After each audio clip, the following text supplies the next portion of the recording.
Hi friends, welcome to my channel honey and Hasi creations. ఈరోజు మనం మన ఛానల్లో పూరీలో జరిగే అతిపెద్ద ఉత్సవం రథయాత్ర గురించి తెలుసుకుందాం. మనందరికీ రథయాత్ర గురించి తెలిసిందే కదా. చాలా పెద్ద ఫెస్టివల్ కదా, ఎంతో అంగరంగ వైభవంగా జరుగుతుంది. తర్వాత ఇది జగన్నాథ స్వామి వారి గోపురంలో జరుగుతుంది. ఇప్పుడు ఆ రథయాత్ర వెనకాతల చాలా కథనంతరాలు దాగి ఉన్నాయి. ఇప్పుడు వాటి గురించి మనం తెలుసుకుందాం. విశేషం ఏంటంటే, కృష్ణుడు రాజ్యపాలన బాధ్యతలను విరమించుకొని అడవిలో చెట్టు కింద కూర్చొని ఉండగా బోయవాడు వేసిన బాణానికి అవతారం చాలిస్తాడు. కృష్ణుడి మృతదేహానికి అంత్యక్రియలు నిర్వహిస్తారు. ఆ సమయంలో దేహం మొత్తం దహనం అయింది, కానీ గుండె మాత్రం చెక్కు చెదరకుండా అలాగే ఉండిపోయిందంటారు. ఆ గుండెను తీసుకెళ్ళి సముద్రంలో కలపగా అటుగా వచ్చిన వేటగాడు దాన్ని తీసుకుంటాడు.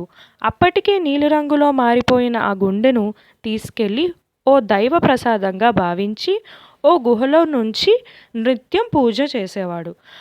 ఆ తర్వాత వేటగాళ్ళ వారసుల నుంచి ఆ నీలిరంగు పదార్థాన్ని తీసుకున్న పూరీరాజు జగన్నాథ స్వామి విగ్రహంలో పెట్టిస్తాడంట. ప్రతి 12 ఏళ్లకోసారి విగ్రహాలను మార్చినప్పుడు శ్రీకృష్ణుడు గుండెను కూడా మారుస్తారని చెబుతారు. ఆ గుండెను మారుస్తున్నప్పుడు ఇప్పటి వరకు ఎవరైనా చూసారా అంటే లేదనే చెప్పాలి. ఎందుకంటే 12 ఏళ్లకొకసారి జగన్నాథుడు విగ్రహం మార్చే సమయంలో పూరీ నగరం మొత్తం చీకటిమయంగా మారుతుందంట. నగరంలో విద్యుత్ నిలిపివేస్తారంట. సిఆర్పిఎఫ్ సైన్యం అన్ని వైపుల నుంచి ఆలయ ప్రాంగణానికి చుట్టుముడతారు. ఆ సమయంలో ఆలయంలోకి ఎవరికీ ప్రవేశం ఉండదు. దట్టమైన చీకటి ఉన్నప్పటికీ పూజారి కళ్ళకు గంతలు కట్టుకుంటాడు, చేతులకు తొడుగులు వేసుకుంటాడు. పాత విగ్రహం నుంచి ఆ బ్రహ్మ పదార్థం అంటే శ్రీకృష్ణుడి గుండెను తీసి కొత్త విగ్రహంలోకి ఉంచుతారు. సంవత్సరాలుగా ఓ విగ్రహం నుంచి మరో విగ్రహానికి మారుతున్న ఈ బ్రహ్మ పదార్థాన్ని ఇప్పటి వరకు ఎవరూ చూడలేదు. ఏ పూజారిని అడిగినా వేల సంవత్సరాలుగా అనుసరిస్తున్న విధానాన్ని తాము కూడా వాడుతున్నాం అంటారు. కానీ అదేంటన్నది పూజారులు కూడా చెప్పలేరు. కొందరు పూజారులైతే ఆ బ్రహ్మ పదార్థాన్ని చేతిలోకి తీసుకున్నప్పుడు అది చేతిలో కదులుతూ ఉండే అనుభూతిని కలుగుతుంది అని చెప్తారు. కృష్ణుడు అవతారం చాలించిన తర్వాత ద్వారక నీట మునిగిందని చెప్తారు.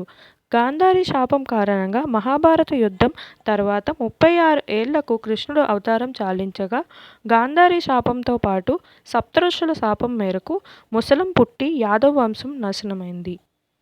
కృష్ణుని మరణం తర్వాత అతని దేహాన్ని దహిస్తున్నప్పుడు అతని హృదయం అగ్నికి ఆహుతి కాకుండా మిగిలిపోయిందని, అది ఒక కలుపు మొక్కగా మారిందని చెప్తారు.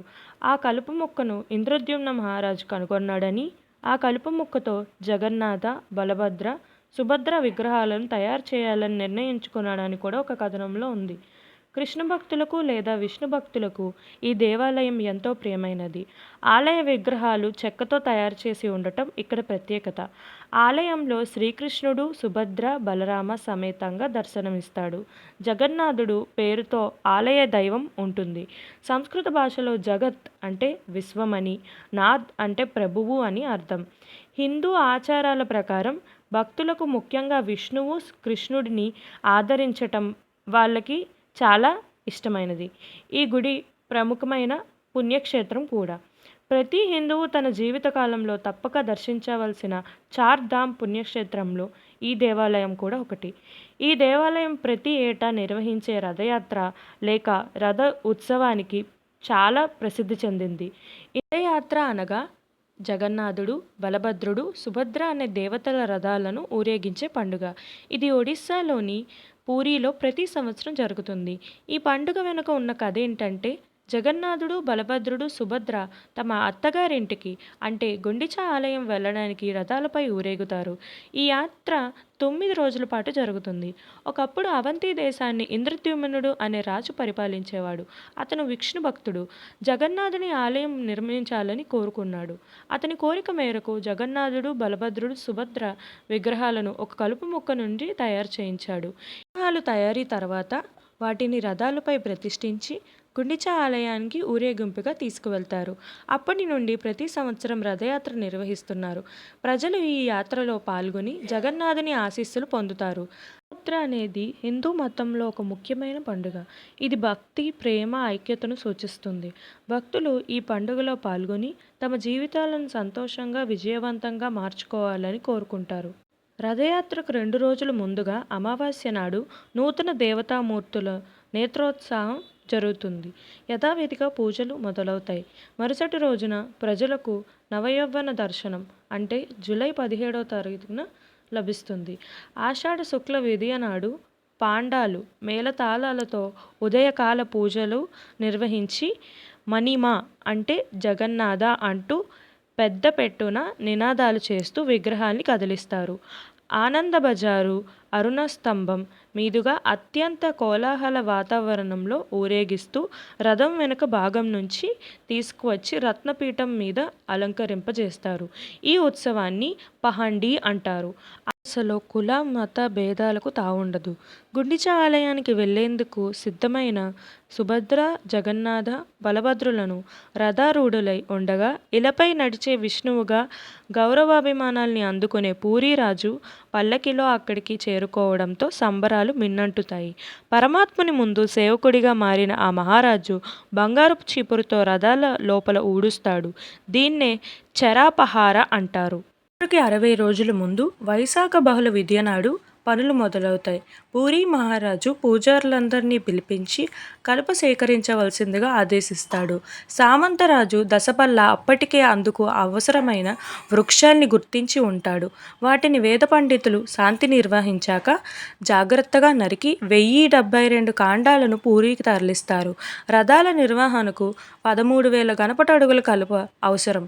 ప్రధాన పూజారి నేతృత్వంలో శిల్పుల బృందం అక్షయ తృతీయ నాడు రథాల తయారీకి శ్రీకారం చుడుతుంది. ముందు వృక్షకాండల్ని 2188 ముక్కలుగా చేస్తారు. వాటిలో 832 ముక్కల్ని జగన్నాథుడి రథం కోసం, 763 ముక్కల్ని బలభద్రుడి రథం కోసం, 593 ముక్కల్ని సుభద్రాదేవి రథం కోసం వినియోగిస్తారు. తయారీలో ఎక్కడ యంత్రాల్ని వాడరు. జగన్నాథుడి రథం నందిఘోష. ఎత్తు సుమారు 46 అడుగులు, 16 చక్రాలుంటాయి. ఒక్కో చక్రం ఎత్తు 6 అడుగులు. సారథి పేరు దారుక. బలభద్రుడి రథం పేరు తాళధ్వజం. సుభద్రాదేవి రథం పేరు దేవదలన్. నిర్మాణం పూర్తయ్యాక రథాల్ని యాత్రకు ఒక రోజు ముందుగా ఆలయ తూర్పు భాగంలో సింహద్వారం దగ్గర నిలబెడతారు. లాగేందుకు అనువుగా ఒక్కో రథానికి 250 అడుగుల పొడవు, 8 అంగుళాల మందం ఉన్న తాళ్లను కడతారు. రథాలకున్న తాళ్లని లాగడంతో ప్రపంచ ప్రఖ్యాత రథయాత్ర ఆ సమయంలో స్వామిని పతితపావనుడు అంటారు. ఆ క్షణం కోసమే ఎదురు చూస్తున్న లక్షలాది భక్తులు ఒక్కసారిగా రెట్టించిన ఉత్సాహంతో ముందుకు దూకుతారు. మిన్నుముట్టే జయజయధ్వానాల మధ్య రథాలు భారంగా కదులుతాయి. సుమారు 3 కిలోమీటర్ల దూరంలో ఉన్న గుండిచా ఆలయాన్ని చేరుకోవడానికే 12 గంటలు సమయం పడుతుంది. గుండిచా వనానికి చేరుకున్నాక ఆ రాత్రి ఆలయం బయట రథాల్లోనే మూల విరాట్టులను విశ్రాంతినిస్తారు. మర్నాడు పొద్దున్న మేళతాళాలతో గుడి లోపలికి తీసుకువెళ్తారు. స్వామి అక్కడ 7 రోజుల పాటు ఉంటాడు. 5వ రోజున ఓ ఆసక్తికరమైన విశేషం జరుగుతుంది. ఆలయంలోకి తనతో పాటు తీసుకెళ్లలేదని స్వామిపై అలిగిన లక్ష్మీదేవి గుండిచా గుడి బయట నుంచే జగన్నాథుణ్ణి ఓరకంట దర్శించి పట్టలేని కోపంతో స్వామి రథాన్ని కొంతమేర ధ్వంసం చేసి వెనక్కిపోతుంది. ఈ ముచ్చట అంతా అమ్మవారి పేరిట పూజారులే జరిపిస్తారు. ఆ రోజును హీరపంచమి అంటారు. వారం పాటు గుండిచాదేవి ఆతిథ్యం స్వీకరించిన సుభద్ర, జగన్నాథ, బలభద్రులు దశమి నాడు తిరుగు ప్రయాణం చేస్తారు. దీన్ని బహుదాయాత్ర అంటారు. జగన్నాథుడు మాత్రం దారిలో అర్ధాసని మౌసీమాగా ప్రసిద్ధి చెందిన గుడి దగ్గర ఆగి తియ్యటి ప్రసాదాల్ని ఆరగిస్తాడు. మధ్యాహ్నానికి 3 రథాలు ఆలయానికి చేరుకుంటాయి. తరువాత రోజు ఏకాదశి నాడు స్వామివార్లను బంగారం ఆభరణాలతో అలంకరించి దర్శనానికి అనుమతిస్తారు. ఆ దృశ్యం అద్వితీయం. ద్వాదశి నాడు మళ్ళీ విగ్రహాలను రత్నసింహాసంపై ప్రతిష్ఠించడంతో రథయాత్ర పూర్తవుతుంది. లేక చిన్నబోయిన పూరి జగన్నాథుడి రాకతో కొత్త కళ సంతరించుకుంటుంది. దీంతో ఈ కథ అనేది పూర్తయింది. మీ అందరికీ ఈ పూరి జగన్నాథ స్వామి కథ నచ్చినట్టయితే లైక్, షేర్ అండ్ కమెంట్ చేయండి. ఇలాంటి మరికొన్ని వీడియోస్ కోసం మన ఛానల్ని సబ్స్క్రైబ్ చేసుకోండి.